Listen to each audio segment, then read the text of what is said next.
আজ আমি আলু ঝিঙে দিয়ে রুই মাছ রান্না করব। অসাধারণ লাগে এভাবে আলু ঝিঙে রান্না করলে রুই মাছ দিয়ে।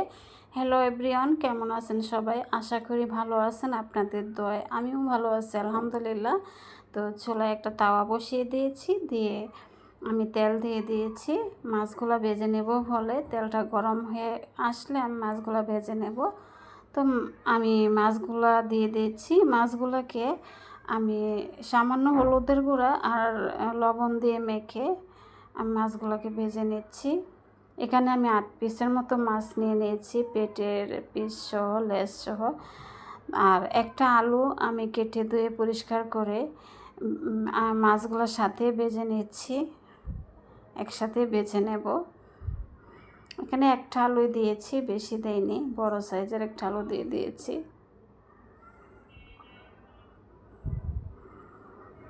মাছগুলো এক পাশ হয়ে গেছে, এখন আমি উল্টে নেব।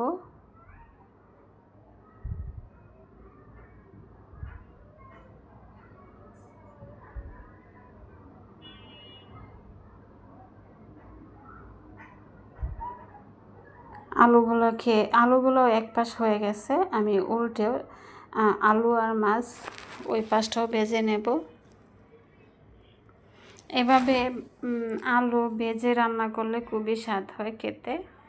আর ঝিঙে তো এমনিতেই স্বাদের একটা সবজি। মাছ আর আলু ভাজা হয়ে গেছে, চুলায় একটা কড়াই বসিয়ে দিয়েছি, দিয়ে পেঁয়াজ কুচি দিয়ে দিয়েছি, এখন তেলও দিয়ে দিয়েছি, দিয়ে এখন পেঁয়াজটাকে ভেজে নেব।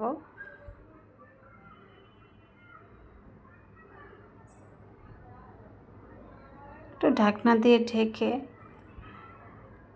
পেঁয়াজটা একটু নরম হয়ে যাওয়া পর্যন্ত ভেজে নিয়েছি। এখন দিয়ে দেব এখানে মশলা। আমি এই মশলাটাকে আধা ঘন্টার মতো গুলিয়ে রেখেছিলাম, এতে করে বাটা মশলার একটা ফ্লেভার পাওয়া যায়। যেহেতু ঝিঙে রান্না করছি, এভাবে গুলিয়ে আধা ঘন্টার মতো রেস্টে রেখে দিলে খুবই স্বাদ হয় খেতে। আপনারা ট্রাই করে দেখতে পারেন, অসম্ভব মজা হয়, মনে হয় যেন বাটা মশলার তরকারি এটা। আমি ঢাকনা দিয়ে ঢেকে মশলাটাকে কষিয়ে নিয়েছি।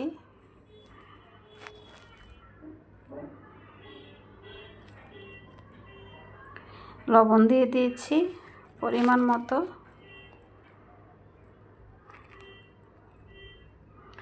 মশলাটা কষানো হয়ে গেছে, তেলটা ছেড়ে দিয়েছে। এখন এখানে দিয়ে দেব ঝিঙেগুলো। আমি ঝিঙেগুলোকে এভাবে লম্বা লম্বা করে কেটে ধুয়ে পরিষ্কার করে নিয়েছি। এখন নেড়ে ছেড়ে মশলাটার সাথে মিশিয়ে আমি এখানে দিয়ে দেব একটা টমেটো, মিডিয়াম সাইজের একটা টমেটো আমি কেটে দিয়ে দিয়েছি। আলুটা আমি পরে দেব, একটু ঝিঙেটা কষিয়ে নিয়ে আমি আলুটা পরে দিয়ে দেব।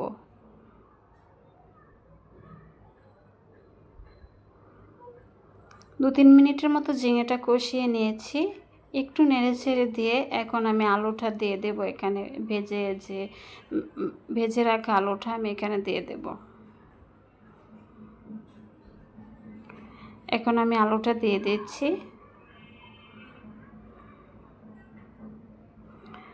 দিয়ে আলুটাকে আমি সবজির সাথে মিশিয়ে নিচ্ছি।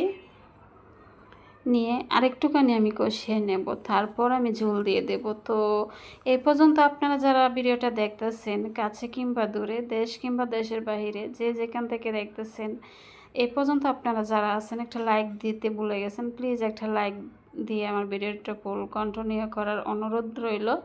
আর আপনাদেরকে অসংখ্য অসংখ্য ধন্যবাদ আপনাদের মূল্যবান সময় দিয়ে আমার ভিডিওটা দেখার জন্য।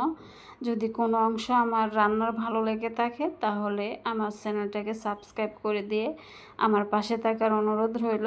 আর আপনারা যারা সাবস্ক্রাইব করে দিয়েছেন, আপনাদেরকে অসংখ্য অসংখ্য ধন্যবাদ। আর দেখুন আমি কিভাবে রান্না করি, কমেন্টে জানাবেন রান্নাটা কেমন হয়েছে। তবে খেতে কিন্তু অসম্ভব মজা হয়েছিল, একদম বাটা মশলার একটা ফ্লেভার আসছিল।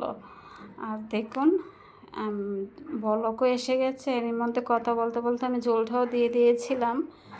আর বলকও এসে গেছে, আমি মাছগুলো দিয়ে দিয়েছি। আমি সব কটা মাছ দিয়ে নেড়ে ছেড়ে আবারও ঢাকনা দিয়ে ঢেকে রান্নাটা করে নেব। এভাবে ঝিঙের তরকারিটা রান্না করলে আলু দিয়ে খুবই স্বাদ হয়। আপনারা ট্রাই করে দেখতে পারেন, খুবই মজা হয় এভাবে রান্না করলে। কিছুক্ষণ রান্না করে ঢাকনাটা উঠিয়ে নিয়েছি। এখন নেড়েচেড়ে দিয়ে দেব কাঁচামরিচ।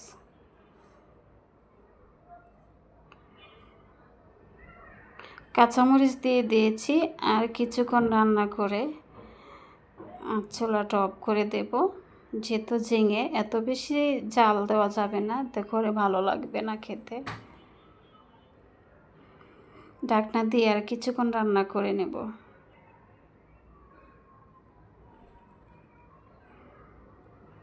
রান্নাটা হয়ে গেছে, দেখুন কালারটাও কত সুন্দর এসেছে আর খেতেও অসম্ভব মজা হয়েছিল। কালারটা দেখে বুঝতে পারছেন কেমন স্বাদের তরকারি এটা। তো আজকের মতো এখানেই রাখছি। আপনাদের সবাইকে অসংখ্য অসংখ্য ধন্যবাদ। ভালো থাকবেন সবাই।